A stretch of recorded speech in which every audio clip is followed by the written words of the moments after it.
how have you been able to function and move forward and trust others that allows you to succeed when so many of us fail in that ability to be able to find trust, or we show up not trusting, and then it hurts us or harms us. What's your thoughts on that? I think you have to look at the definition of trust. And it's to trust that somebody's going to have your back, but also it's a faith thing. It's a I'm trusting that you're going to catch me. If you don't, okay, you've broken trust, but I'm not going to assume that you won't.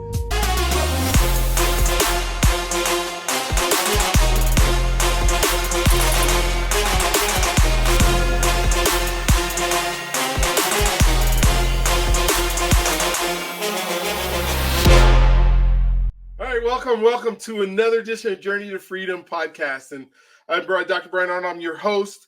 And just, when I say every day or each time that we do this, how excited I am for the guests, is because I've just had some incredible guests that have been on the show so far, and looking forward, as you guys have probably heard, if you've been a part of it, if this is not your first show, we are doing 100 men in 2024, and then we'll see where it expands to and where we go to 100 Black men who are successful in their own space, in their own right, in their own things that they do to make this, this journey to freedom a reality. And so one of the things that is super exciting today is you'll notice that my guest has the same last name as me.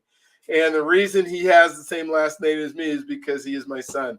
And just excited about the things that he's put together, the life that he has made for himself, the grandkids that I get to enjoy, how he shows up as a Black man in his journey, where he's at. He happens to work at Pixar, one of the most exciting places that you can imagine working, and how he gets to show up, and some of the things that he's done for the Black culture, and the cultures of how Pixar has embraced men and women of color in their place. And so I obviously I know his story probably better than anybody else on here, but I don't know his story, that his daily walk that he has every single day, and the things that he does every single day.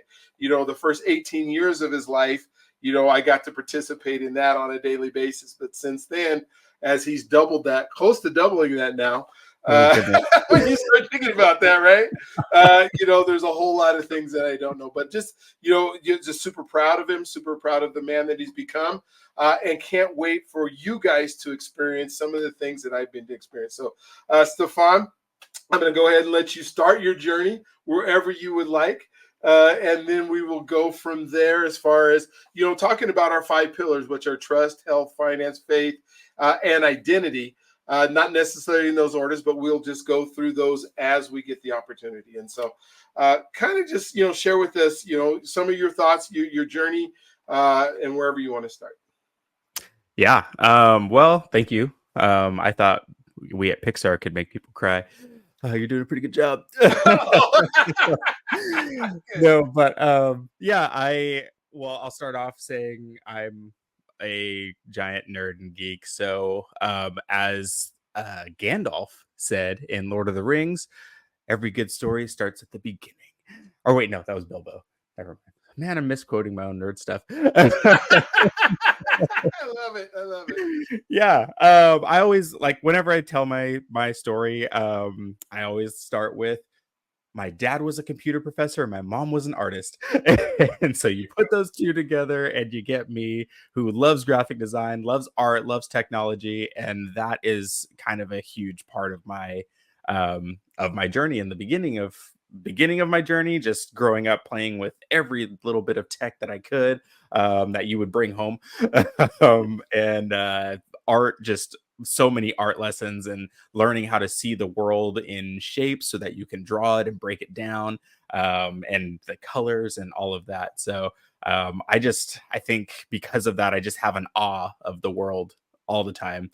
And so from there, trying to figure out what I was going to do as a career, I, like, all through high school, I just had no idea. I just was like, I don't even want to work. There's too many options, too many, nobody seems to like their job. Why are we doing this? Mm, And then I took a graphic design class because I figured out that there is a profession that combines technology and art together, and I love that. And while I was in that class, they showed us a video of Pixar. It was a behind the scenes video of Pixar, and whether I was going to work at Pixar one day or not, I after that video I realized, wow, there are fun places to work. Like, mm, work can be fun, and what does that look like? What makes work fun? Is it that you have to be at a great studio, or is it that you just have to enjoy what you're doing? And so that, combined with from the beginning being a Christian and understanding or learning to understand who God was and how God made me, and all the verses that I had to memorize, He knit me together in my mother's womb, all of that. So I was figuring out where that path led. And so naturally, when it came time to come to college, I went in and I was undeclared. Because obviously it's just too obvious that I like, why would I go into graphic design? I was doing so well in it. Like, I should just be undeclared instead. But it was that curiosity made mm, it so that I didn't want to do just one thing. I didn't want to just go into graphic design. I'd learned a bunch about it already, and I felt like there's so much more out there. What if graphic design isn't the thing that I want to do? And so for the first 2 years, just taking all of my different general ed classes and enjoying it and getting there on a track scholarship. That was also a very hard journey, trying to just learning how to, I don't know, use my body in a way that worked well. Like I said, huge nerd, so wasn't always the best coordinated at sports, and so but eventually figured it out and got to school on a track scholarship. Thanks, Dad, for hooking that one up. And showing me, hooking it up and showing me Azusa Pacific, which is where I went to college, and where you and Mom met. mm. And I grew up at that college, and so Yeah. getting to go there and check it out was the only thing I wanted to do. Was just, I didn't care about a job at that point. It was just more like, I just want to go to APU and just have fun. Like, people are like in the dorms gaming with each other, and with the technology of everything being together, just being able to have that community all together. And so going through all the classes, I was learning, like, well, I love community. I love the way humans Mhm. act and what they respond to. I was a psychology minor for a minute. There you go. Okay. So I really gravitated towards all of that and trying to understand just humans. And I then gravitated back over, and in my sophomore year finally declared a graphic design major. And because I realized, okay, like, the human condition is great, but what is it that fuels everyone? And it's creativity, it's design, it's the Bible starts off with, on the first day God created the heavens and the earth. Mhm. In the beginning God created. He's Yes. a creator. He loves creating things. And why, if we're made in his image, then of course we love creating things. And I think that's something that, like, stifles a lot of people, is when they can't create things, when they're oppressed because they can't create and they're not able to create things, or they are stuck and they don't know how to create things. But I think another side of, with technology, there's problem solving. And so Yes. that's something Yes. that I love, to problem solve and figure out, how can each person figure out how they create things, and how do we act the way that God wanted us to be, or made us to be. Mhm. So anyways, I'm kind of all over the place, but finally in college, I had that graphic design major, but I was also working in the IT department. Oops, sorry about that. um, and Yeah, it was a lot of fun. I got to learn a lot about computers, but a lot about people. Mhm. Because there was that customer service side of things, where we're helping the most frustrated people are people who cannot figure out their computers. And if you can learn to be patient with them, Mhm. you get a PhD in customer service like right away.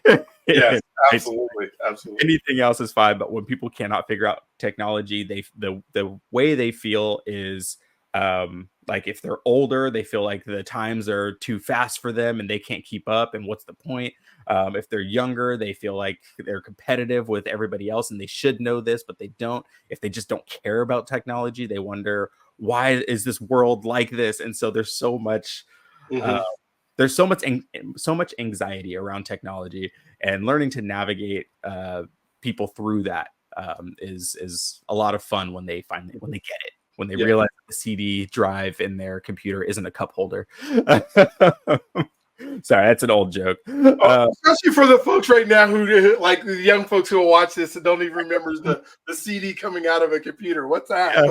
What's a What's a CD CD tray? What's a CD? cup holder? And the fact that it's my screen's not coming on because, well, have you plugged it in? Have Oh, you plugged it in? it needs Try turning it electricity. on and off again. Just anything. Just, do you Yeah, know yeah. where the power button is? Mhm, So anyways, learned all of that, got all of the most amazing calls all over the place. mhm, And then went out into the world. I got married right out of college, and my wife had another year, so I was still um at the university, and I was working on staff in IT with a degree in graphic design, and just trying to figure out what's next. And so I was running the call center, and then finally we decided we are going to move up here to the Bay Area in California, where you cannot see the air physically in front of you, which is kind of interesting. mhm. Everybody made fun of me. They were like, "Oh, Southern California people, they don't trust air they can't see." Oh, I know. For 25 years, I can see the air. We definitely can't see air in Colorado either. Yeah. So that's great. Exactly. You're just like, Oh, oh, I love it. I can, this is what it's like to breathe. Yes. So now having oxygen coming to my brain, Mhm, I started thinking about where I wanted to go. And of course, growing up in a family who taught leadership, I had to aim for the top. And so I was mhm, like, I'm going to Google, I'm going to Facebook, I'm going all these amazing places, and was just striking out like left and right. But I ended up finding a small brand and identity firm, and this was really cool because I learned from being in there.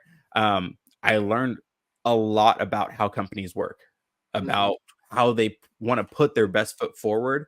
But not only that, I learned that there's a difference between the face that they put forward, the business face, and the mhm. culture face. Yeah. And the more as I was beginning to work, the culture phase was becoming more prevalent. There was a lot of companies who were coming out and saying, our culture is good, so our business is good. And it was working. And they were focusing on their people, and that was actually speaking volumes about their company. Mhm, If they treated their people well, their company, everybody could trust them. And so that trend was happening more and more. And I started to notice that a lot. Um, and so that leads into later DEI efforts. But for now, I did that, and but I was working with a lot of different uh, business faced companies, and who didn't really. Um, they on paper they were treating their cultures internally mhm. well, but their Yeah. vendors not as much. I mean, we got treated well, but it was tough. It was tough. They hiring creatives um, is kind of an unknown art. When you are asking somebody to come in and create something for you, Yeah. yet you just demand that they work it out like a machine. And because of Mhm. technology, we have these Yeah. machines that can do these things, but you want humans to do it at the same rate, and not be able to put more what it not being able to put that human touch on things, and not giving it time because there are time crunches. And Yeah. in the business world, it's a lot of time crunches. It's a lot of, we need collateral fast. And so there's just a lot of pile on there where I couldn't necessarily wrap my head around how to do this with a lot of different companies at once who were all demanding all these different things, and it just ended up being something I graphic design just wasn't doing it for me. I was very focused on these one things, and I needed more. I needed a lot Yeah, of different need things more. to Yeah. do. Hence not being undeclared for 2 years. Just I have to see what else is out there. So I went out and had a big long journey, all through working as a fire and safety inspector, working as uh, what else did I do? Oh my goodness. I worked at Best Buy for a minute. Okay. And and then eventually and then was stay-at-home dad at the time, had my first daughter Zoe. And it was a lot of fun, but I was just trying to figure things out, but it was very frustrating. It was a long journey. And I learned a lot about myself during that time. Mhm. Ended up at Pixar, in the studio store. And while I was in the studio store, I was getting to learn a lot about the culture, because the store is like the front. Everybody goes to the store. And so you learn a lot about culture while you're in there. And while I was there, I could accept all these different tasks and work with a bunch of different departments doing different creative works. And one of which was our DEI team. And got to go in there and eventually became the lead of our we call it Blacklight, which is our Black and African American group on campus. And getting to work in Pixar with Disney, with all of these different places, and learning all along the way, and asking questions and just asking, hey, what do you how do you feel about this company? How do you feel about the world in general, and the world in general, around, at least around animation, or around just as a whole, whatever. And getting to understand that with everyone. Just go like getting those one-on-one conversations and being at a company with family, which was really cool. People that looked like me, and we're all just getting together and just having fun, and working through um, whatever the world throws at us all together. And so, yeah, got to do that. And then eventually moved from the studio store, after the pandemic. Oops, sorry. After the pandemic, moved into Pixar University, which is where I work now. And I'm the content and training specialist, doing which the content that I'm specialized in is documentation. And so we have our instance that we use all across campus. So I get to work with all the departments on campus and make sure that they are able to write down what they do. But the other side of my job is also technical training. And so when we have new hires come in and they need to learn how to do, I don't know, like use our animation software, we get to teach them how to do that.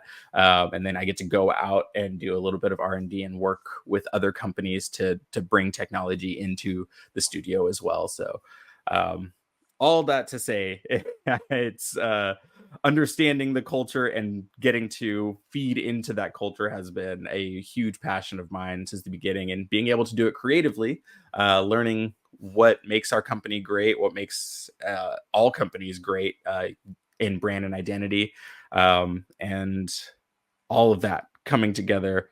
I don't know where I am now. It's been such a big process, but I just love being in this spot of just getting to learn every day. Gotcha. And part of the, from my, our conversations, and part of your learning experience is being able to try out different things, like being loaned out to Disney to do something, or, trying out some storyboarding stuff, or doing some voiceovers. And so you kind of get the best of all the worlds there, Yeah. from what I understand. Maybe you can talk a little bit about the Blacklight, and how that came about, and why you call it the Blacklight, because I think it's such an interesting story of how this came to be. Yeah. So yeah, Blacklight, we have a lot of, we call them studio resource groups, which is really Mhm. cool.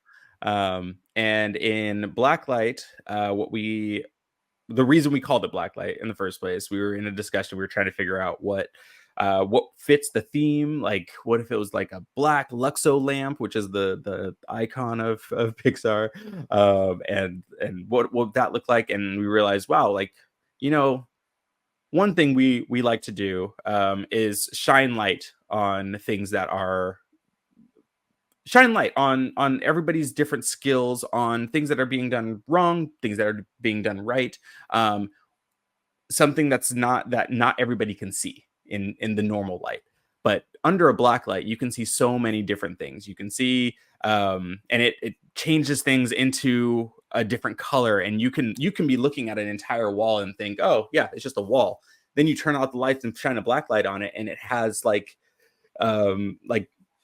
words and pictures and art, and it's something that you just can't see because of UV light. Just showing, making things show up. If you have a UV light, and you're at home, for whatever reason, look at your driver's license. You'll notice that there's another image in there, and there's a whole California ID stuff in there, and that's how you can see that it is a legitimate license. And anybody who works in security knows this. I didn't know it until a few years ago. But it's really cool. It can reveal the things that that you don't normally see, and so that's what we wanted to focus on, is revealing that which nobody is paying attention to or able to see, and shining a black light on it. And so yeah, we it's a resource group. It's a club in a sense. We get to hang out. We do events. We eat a lot of amazing barbecue whenever we can. We invite anybody to come in, and we just explore the culture around us. For instance, there's a company called Black Voices in Gaming, and we got to kind of partner with them and do a little mixer event. And their company goes and finds Black developers who are trying to build their video games, who aren't able to get a leg up in the industry, finds them and puts them in the right spot so that they can get their game funded and developed. And so just getting to see that, like, what is that process like? We brought them in for a talk. They brought their developers to campus, and they set up games, and we got to play some of their games and encourage them, but also be encouraged, which was really cool. So we get to do like really cool stuff like that. And yeah, that's yeah. Yeah, it's so cool that you have to do that. And I think one time you told me you guys actually put a black light inside of the light, the Pixar light that's there under Yes. Artistry, that kind of stuff. That happened. One of the things that you brought up earlier is you talked about being, God created us to create.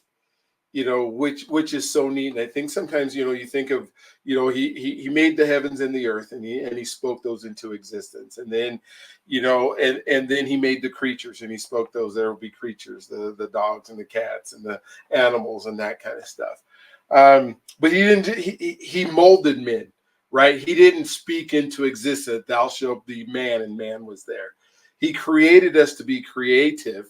And then I think some people think sometimes that being creative means that we have to do something organically, right? But it doesn't. The technology that we do, the things that we do, and so much of a life can be part of. Hey, if we're made in God's image, like you said, and we're designed to be creative and to be creators, not as we're not creating heavens and the earth. We're not God, but we're designed to create within what the resources that he's given us to do.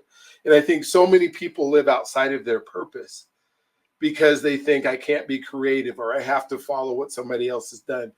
What would you say in your process, in your journey, about, finding that purpose that is for you, being willing to fail, but then being willing to, after you fail forward, I guess, finding that purpose and then using your creativity to do all these wonderful things that you're doing? Yeah. I think, was it Thomas Edison said what he made a million light bulbs, right? Or a million failed light bulbs before he made the one that worked. And he said, I didn't learn how to make the light bulb. I learned a million ways how to not make a light bulb. Yeah. And so there's this when I was first at Pixar, we took a class called Creating Story, and I felt duped in a sense, because I walked in and it was like an improv class. Okay. What I did not realize was that is the best way to create story. It's the best way to work. if you can, the first rule of improv is to just laugh at, like, well, there's yes and, so you always plus whatever somebody has said. But then there's also being able to laugh at the thing, at your failed idea or your idea that didn't work. And so whenever we threw out an idea, and we would plus those ideas until it got so ridiculous that we were like, yeah, that doesn't work. And then everyone, we had to, like, this was a rule in the class, we had to laugh about it and say, like, whoops, all right, that was dumb. All right, what's the next idea? And just throwing out ideas, seeing what sticks. If it doesn't, fine. Like, what did you learn from it not sticking? And so being creative is a lot of that, is a lot of trial and error, and being able to laugh at the error and learn from the error and then move on to the next thing. So many people will fail and then just be stuck, just sit there and sit in their failure instead of trying something else or learning from the failure. And I think that leads to depression, it leads to anxiety, it leads to a lot of mental disorders, just not being able to bounce back after failure. And so learning how to do that bounce back.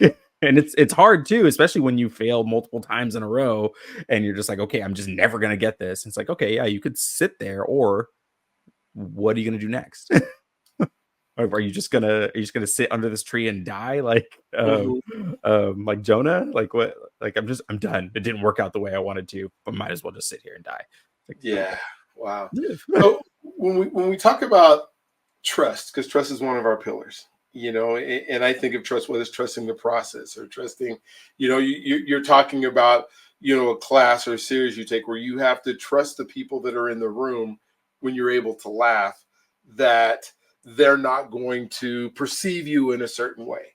Mm-hmm. How have you been able to function and move forward and trust others, that allows you to succeed when so many of us fail in that ability to be able to find trust, or we show up not trusting, and then it hurts us or harms us? What's your thoughts on that? Yeah. I think you have to look at the definition of trust. Mm-hmm. And it's to trust that, yeah, somebody's going to have your back, but also, and it's a faith thing. It's a I'm trusting that you're going to catch me. If you don't, okay, you've broken trust, but I'm not going to assume that you won't. I'm going to, the actual word trust, will have faith that you will do it.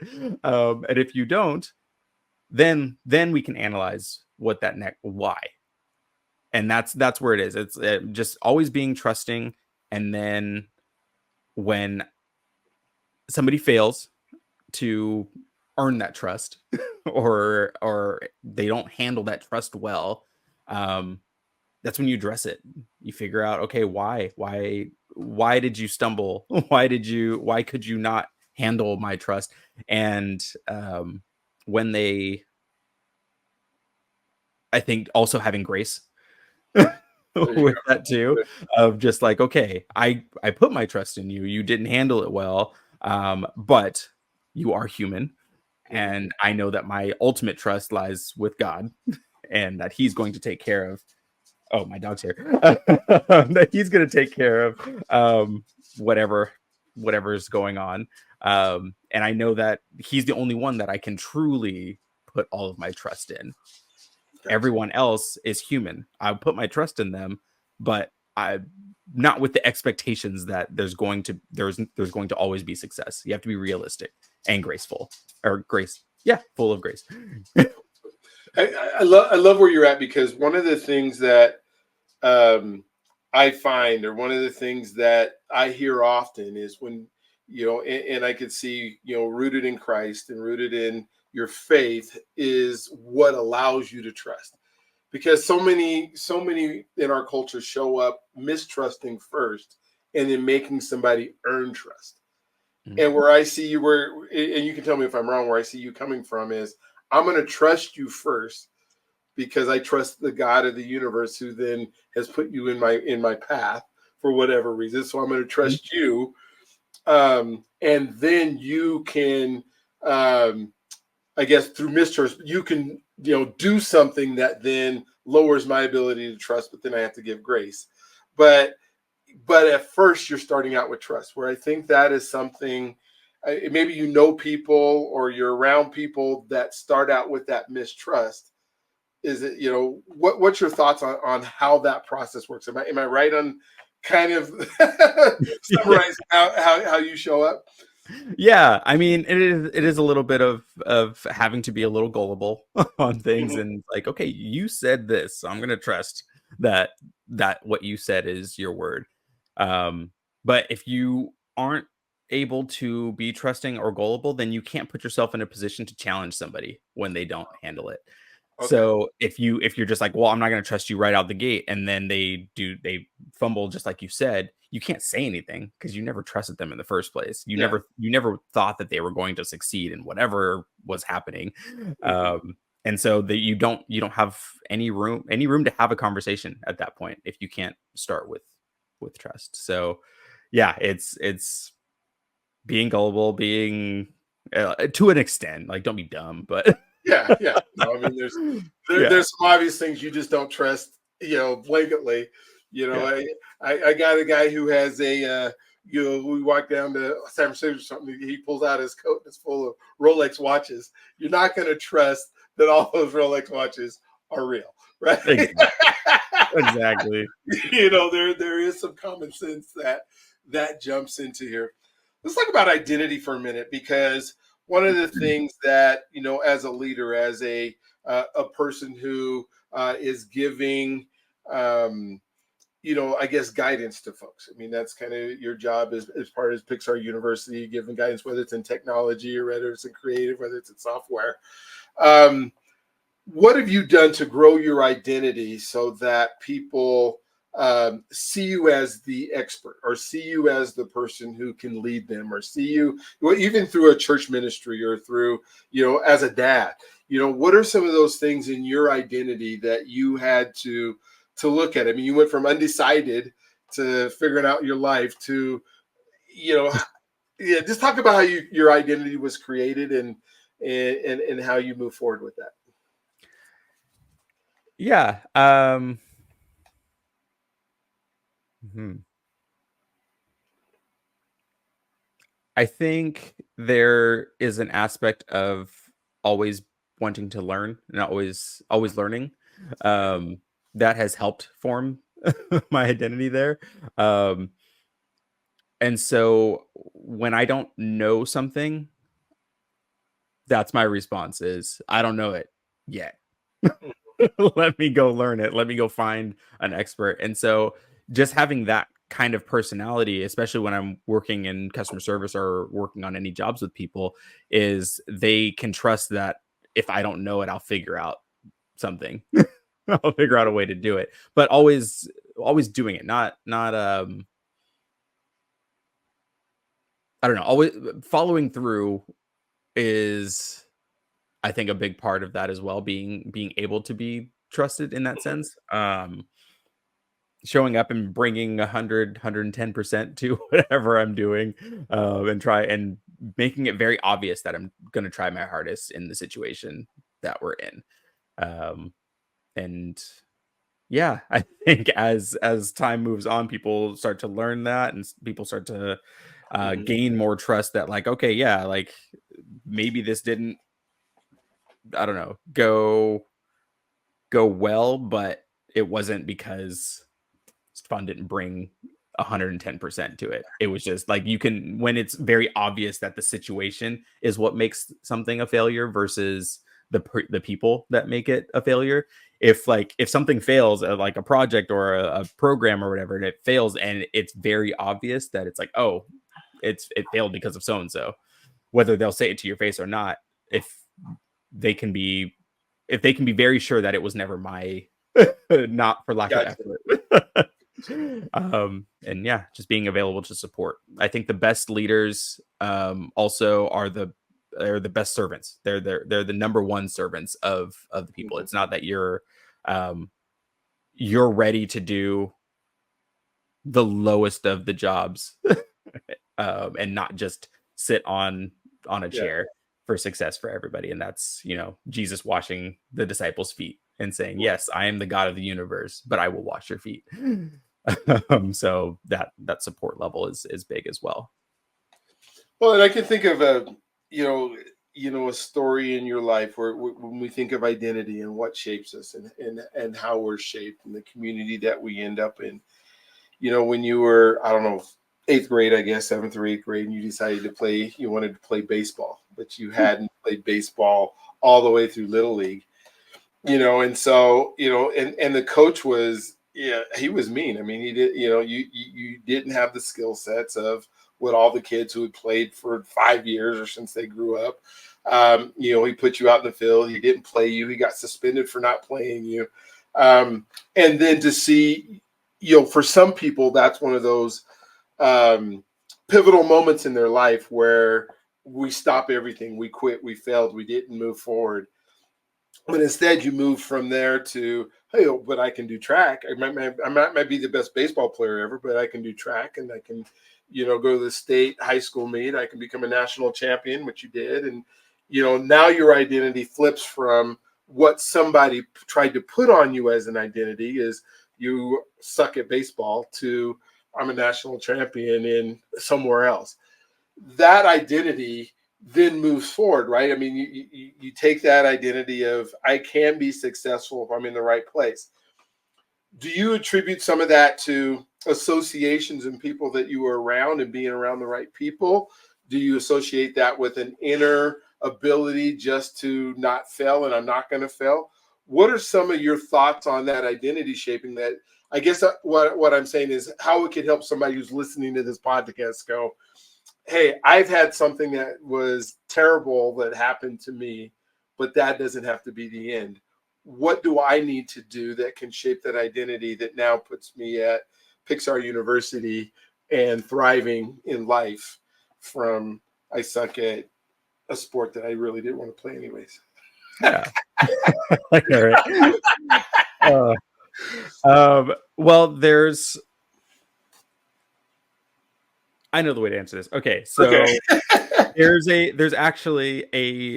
there's another story in between those two stories. Okay. So there was baseball. I came in and I was I was on the older end of the young age. I could go with the younger kids or I could go with the older kids. Ended up going with the older kids. They didn't really care to help me. They were focused on their own thing. The coach was trying to help me, but my skill level was so low that he just was like, forget it. And there was no help. And nobody cared. Nobody cared that I was decided to just sit in the dugout and read books. And so I didn't care. Right after that, I went into high school, and freshman year of high school, I was told I had to play a sport. So I chose soccer. Right? So I chose soccer because I didn't want to run in track. And I'm not saying that freshmen are logical, but I did soccer, and it was in the same situation. I was playing soccer with people who came out the womb juggling soccer balls on their feet. They've been playing since forever. But they were very encouraging to the fact that and they were very helpful too, because they were my classmates also. It wasn't Little League. It was my classmates. I would see them at school and they were like, hey, good job at practice or whatever, or and work with me. And I had a community around me with that. And I worked really, really hard to try to not just impress them, but just be able to help my team. Mm-hmm. And so in that freshman year, I did that, and I was running so hard. There was after this one game, our coach chewed us out. And he was so mad. He was like, you guys are not working hard. You're out there. You're just relying on your skills. You're not putting in the effort. The only one putting in effort on this entire team is Staphon. And I was put on the spot. And he was like, you know what? And he's starting next game. And I was like, oh, but I'm not good. I showed up to that next meet, and I ended up having I had an assist score of a score, and it was my best game ever. But it was because everyone had been playing forever, and they just were like, you know what, I've been playing forever. I don't need to work on the fundamentals anymore. But I was working through the fundamentals and working really, really hard to level up and get better to help the team. And so that's where I learned, like, okay, it's the effort that you put into it, but it's also that community that can help with that effort. And nobody was mad at me, which I thought, like, oh no, like everyone, like the, coaches put me on the spot, told everyone they're lazy, and told everyone that I'm just singled me out basically. But everyone was like, hey, they're right. Thanks for putting in so much effort. Like everyone was very gracious and like, yeah, no, we know he works really hard. Like we're not going to fault you for that. Yeah, you should start him, kind of thing.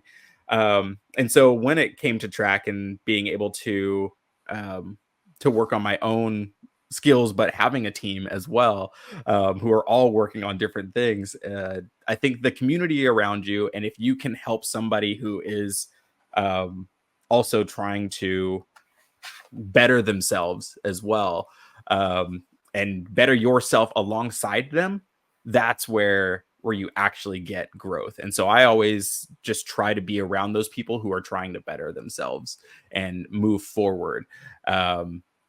And when they're not, I'm just like, hey, I'm here when you decide you want to, but I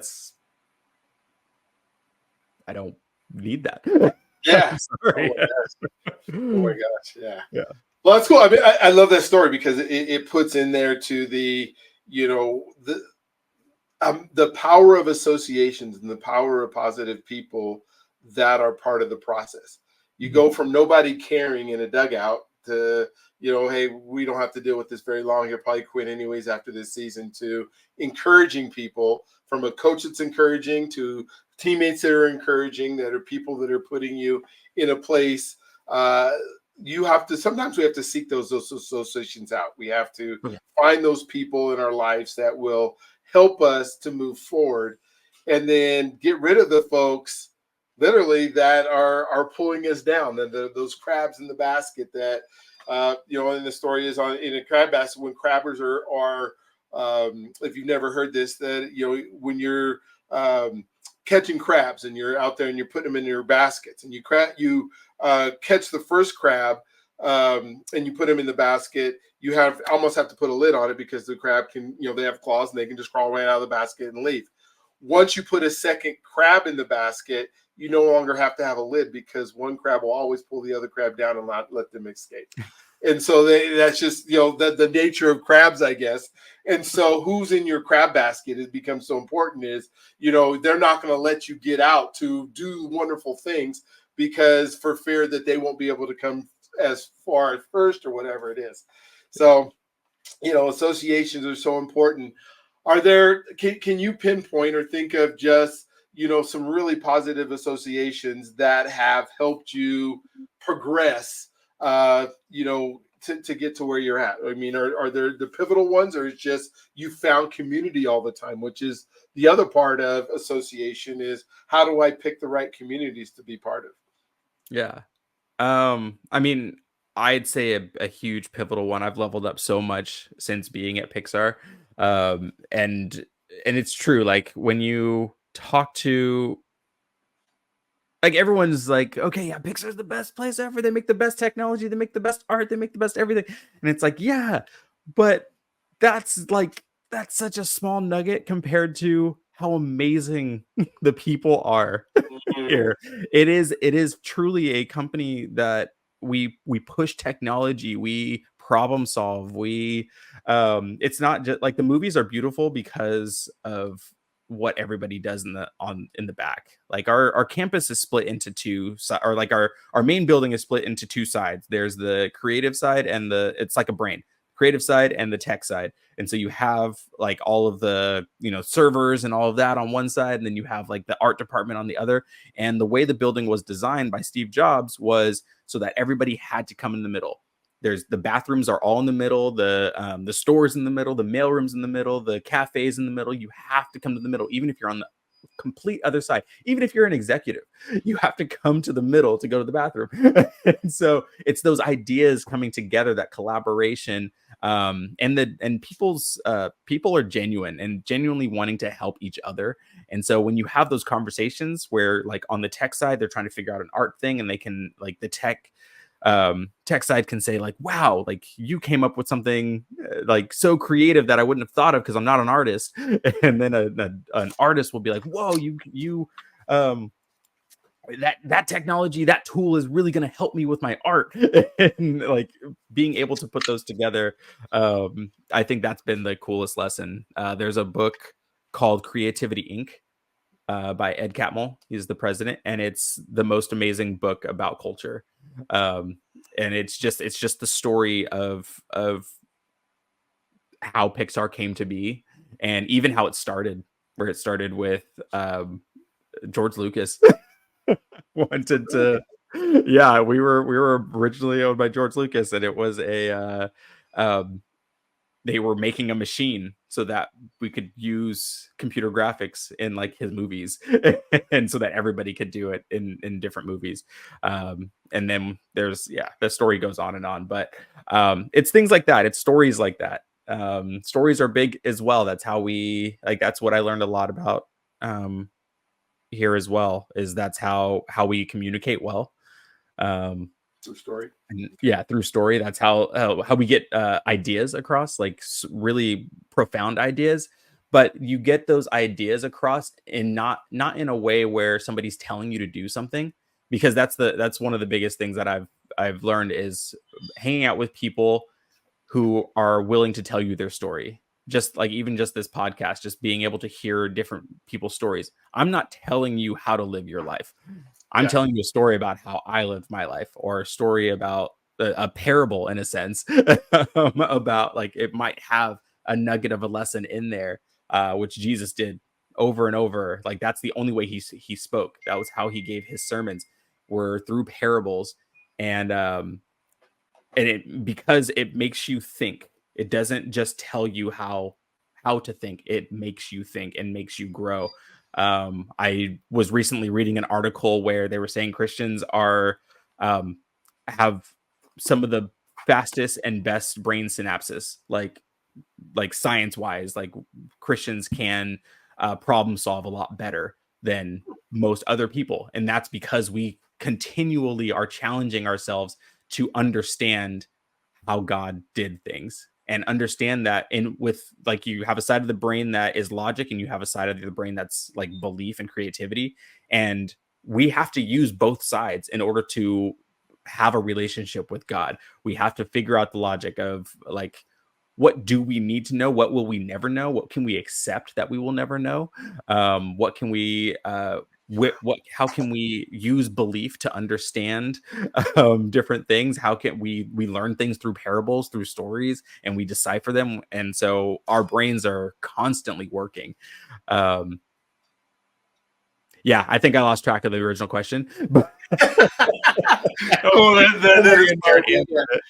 We were just talking about creativity and talking about associations is where we were at. So but that's cool, because really because you brought up something through story, which is super important, and I want to pivot to finances, because one of the things as Black men that we don't do a lot of is we don't talk about money. We don't talk about finances. We don't talk about our ability to not be huge consumers, to save, to find different ways of creating income. And I know you live in one of the areas of our country that's probably one of the most expensive areas to live in the entire United States. You don't just go, you just don't go buy a house for $200,000 in the area that you're in, or $150,000. You think of, like South Texas, that's like the average house price. You think of, Oklahoma, it's even less than that. But in that part of Silicon Valley, so you have to be creative with finances and creative with things, and and so what are some of the maybe tricks and tools that you were able to figure out, or some of the things that you were able to do that might help folks that are going, I don't even know what a budget is, or I don't even know what, all I do is make the money and I give it to my wife, and then she gives me a little bit of allowance every day. Is there some insights or some things that you can say that have helped you and your family through this process of living in such an expensive area? Yeah. Well, I come from the side of being a Christian, obviously. And so if you're a Christian, you are called to be a good steward of what God has given you, of what you've been provided. Um, and there are specific rules in the Bible that can help with that. And that's what rules do, is they help keep you in line. And if you pay attention to them and you don't just try to figure out why, like, oh, how can I break this rule? It's like, no, rules are there for a reason. They're like, and that's why there's these laws that were put in place around God's people of how we're supposed to take care of our money and be good stewards of that. And um, when we got out of college and we were just young marrieds, a financial peace class came, and if you really need that extra help, I highly recommend it. But it's Dave Ramsey's financial peace class, and we took it solely, like, we weren't paying attention to our debt. It was just like, we'll pay it off little by little. We took the class just because it was like pitched to us as, hey, you want to learn how to be good stewards of your money? And we were like, yeah, that'd be nice. Like, they were called to do that. It's not really a question of like, do we want to or not? It's what are we called to do, and how well do you follow things? How disciplined can you be? And so we took the class, and it broke it down in a way that schools don't. They just don't. And so it's unfortunate that you have to go kind of outside if you want to learn these skills. But once you break down the fact that we've learned, I'll put it this way, we've learned so much math. Like, I made it all the way to algebra 2. My wife, like, full into calculus and all of that. And we learned so much math. But for finances, just bring it down to what my 6-year-old is learning right now: addition and subtraction. If you have this much money, you can spend this much money. If you don't have this much money, why are you spending this much money if you don't have it? The basics, yes. Yeah. And that's because of, what the way our world works. We can buy things on credit, and people thrive to have a good credit score.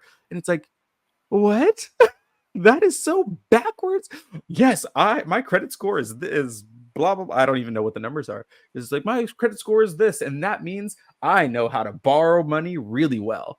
It's like, what are you, like, fundamentals? Do you have money, or can you spend money really well?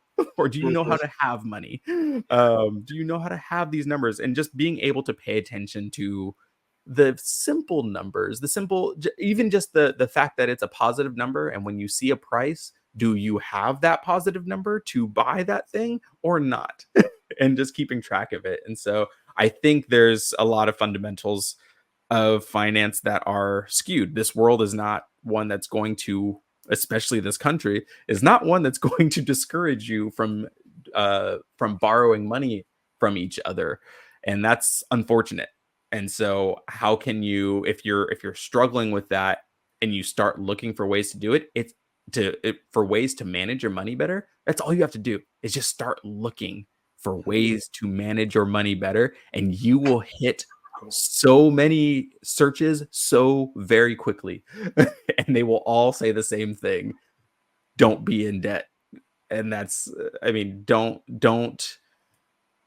worship debt. Don't worship that score, that that credit score, credit. And that's another thing too, is just the wording around things. Credit has become, for some reason, credit has become such a positive word for everybody. Like they spin it in such a positive word, because credit, like, by itself just means that you have a surplus, right?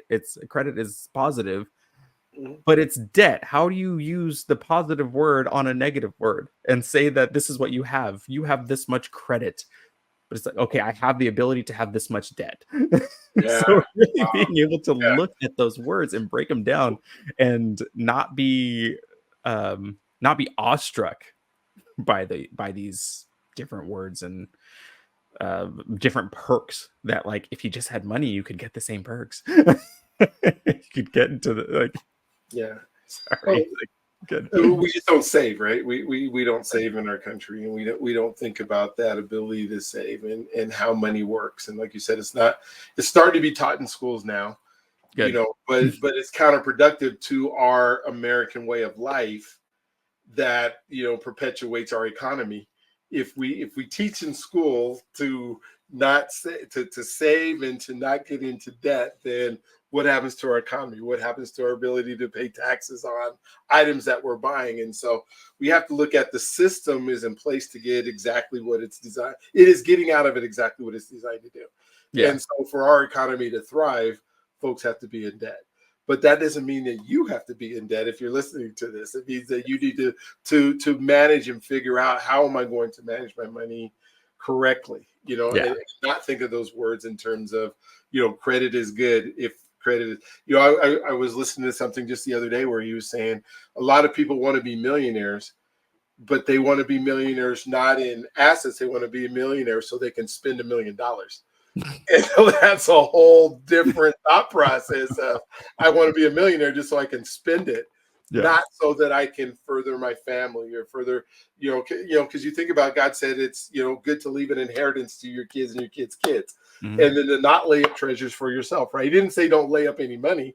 He just said lay it up for your kids and your kids and kids, not, and so there's all these processes of thinking about money and how money works.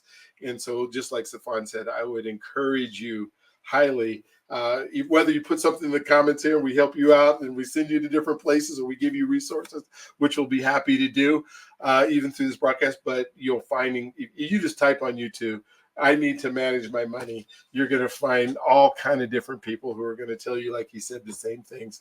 And then there are classes that you can go through your local churches, your local communities, your local places where it's just important. If there's anything I would say, is that you need to have a financial education. Yeah. Period. You need to get a financial education. And so that is the key. So Staphon, we had about 5 or 6 minutes left, and there's things that I may have said, or part of the story that you wanted to tell, or part of the thing that you didn't get to talk about today. And I want to give you the opportunity to share with our audience anything that you think would be helpful, any tips, any ideas, any encouragements that you would love to talk about over the next few minutes. Yeah. Oh man, no, this has been a good chat. I will say too, like there's that, what we're called to do is to leave a legacy, right? And that is something that, because of the Black journey in America, we don't we don't all inherently get to reap that, because we don't all have that going back in our family where we've learned we've learned about a legacy. It's something that most people are like, man, I wish I got to inherit money from grandma, or I wish I got to, do all of this stuff, and inherited a house, or inherited a farm, or inherited whatever. Not everybody gets that. And so, and I think that's sad, and it's okay to know that that's sad, and but that's where it needs to end. Yeah. That's sad, but there's nothing you can do about you can't go back and change the past. There is a very thought-provoking episode of the show Atlanta where they talk about what it looks like if reparations actually happened. And it's so far out there, but it's so, like, at what cost? Like it follows a white male who the reparations start to happen all across the country, and you get to see his life just deteriorate. And it's like, is that what we want? do we want to hurt each other? Is that what, and okay, whether or not it's what we want, is that what God calls us to do? And are we supposed to just love one another and start from now, start to build that legacy, so that so that moving forward, people are our family is taken care of. We can change our own story at this point. And even though like we need to be able to let the past be the past and learn from it. That's what, you know, this country has, or this, not just this country, but this world has done since the beginning. Just um, being able to move forward and not dwell on the past. And so often I see people dwelling on the past, and that also can, and that's fine. It's fine to have those triggers as well. And this is all leading to this one point. It's fine to you will have everyone, especially if you have black or brown skin, there are going to be biases. There's going to be for lack of a less strong word, racism all across the world. But it's not, we're at a point where it's not so much that people are actively racist against you. People are just new. I don't know.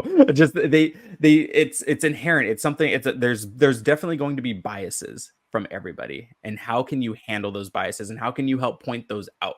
And we have, like, I have my group of friends. We have a very we make a safe space, and the people that I work with, we make safe spaces so that we can say, and those safe spaces mean I can tell you, hey, that's actually a bias. That's not actually how this works. Or think about why biases have become biases, so that you can cope with the world around you. And so many people are not coping with the world around us because they're angry at things that are out of their control. And that was not, I don't know.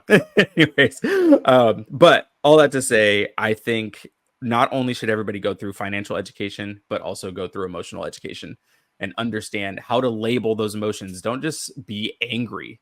Why are you angry? What is that emotion? Are you angry because or angry is like the result? What is making you angry? Is it because you're lonely? Do you feel left out? Do you feel are you feeling stressed because of your situation? Is the thing that just happened to you? Is that what's triggering your anger, or is it the thing that happened to you at home?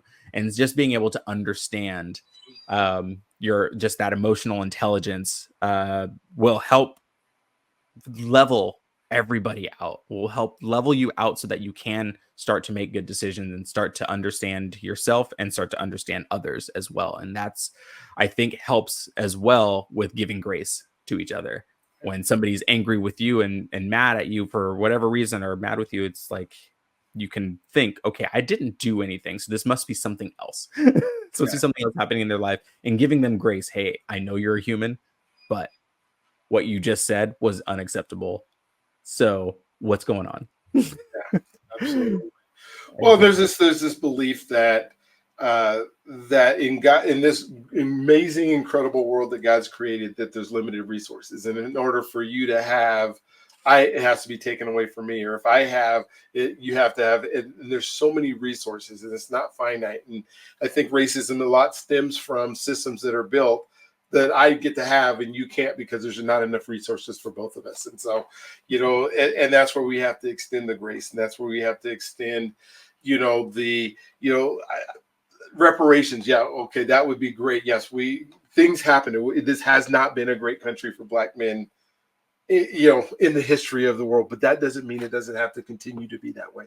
It doesn't mean that we have to continue to interact. And so I so appreciate your thoughts on this, and where we move, because we are called to be in purpose. I say a prayer every single day. It says, "Dear Lord, give me the wisdom to do the things you put me on this earth to do in a way that serves others." And if we could all live by that, if we could all live on knowing I got to serve others in order to have what I need to have, I think it's a different planet. It's a different place. So thank you for being part of this. Thank you for, being on this journey. I think as I think of a journey to freedom, and I think of, the goal that you have as a dad, as you are a dad now, is that your kids have a better life than you had, or that they get to progress further than you do. And so you are an answer to that prayer, right? That the things that I'm not done yet, and I'm going to continue to go. And I got a lot of years left. My dad's 85 and ran in a track meet last week, so so we have many years to go. And so we'll pop back on in this podcast and do another one at some point and see where that journey is leading us. But to have you on and to be able to hear your thoughts and and hopefully it'll help other folks that are listening to this and watching this and being able to say, hey, this is where I'm at. This is where I want to go. And that little bit of conversation springboarded enough in that conversation to help us move forward. So again, thank you for being on the show. And so for those of you thank you for setting the bar high. No, I have good thing I'm a high jumper. Absolutely. So for those of you who are watching, please subscribe, hit the button, subscribe.